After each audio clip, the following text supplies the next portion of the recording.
আমরা ছিলাম ডুয়ার্সের এলিফ্যান্টা রিসর্টে, যেটা অবস্থিত বাতাবাড়িতে।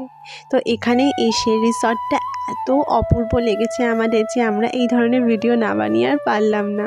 তো এখানে পিহুও রেডি হয়ে গেছে, আমরা সবাই রেডি হয়ে গেছি। আমিও একদম গ্রিন হয়ে গেছি, কারণ সবুজে এসেছি, মানে সবুজ জঙ্গলে এসেছি, তো গ্রিন পরবো না তা কখনো হয়?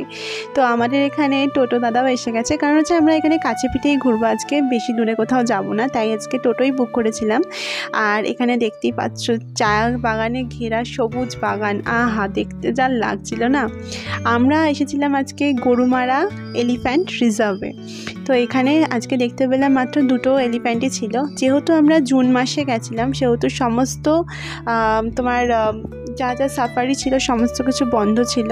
তো কিছু করার নেই, সাইট সিনগুলোই অগত্যা করেছি। আমরা যদিও ডুয়ার্সে আগেও একবার এসেছিলাম, তো সেই জন্য আফসোস সেরকম কিছু হয়নি, বাকি সাইট সিনগুলো করেছিলাম। পিহু তো প্রথম ডুয়ার্সে এলো, তো এই এলিফ্যান্টটা দেখেই খুব আনন্দ পেয়েছিল। ও এলিফ্যান্টকে বলছিল যে হাই এলিফ্যান্ট, আমরা এসেছি বাটানগর থেকে। তো ও এখানে দেখতে পাচ্ছ ভীষণ এনজয় করেছে। এরপরে আমরা যাব আরও কয়েকটা ডেস্টিনেশনে, আরও দুটো ডেস্টিনেশনে যাব। তো সেইটা দেখার জন্য তোমরা কিন্তু আমাদের সাথে থেকো। আর পিহুকে অনেক ভালোবাসা দিও তোমরা।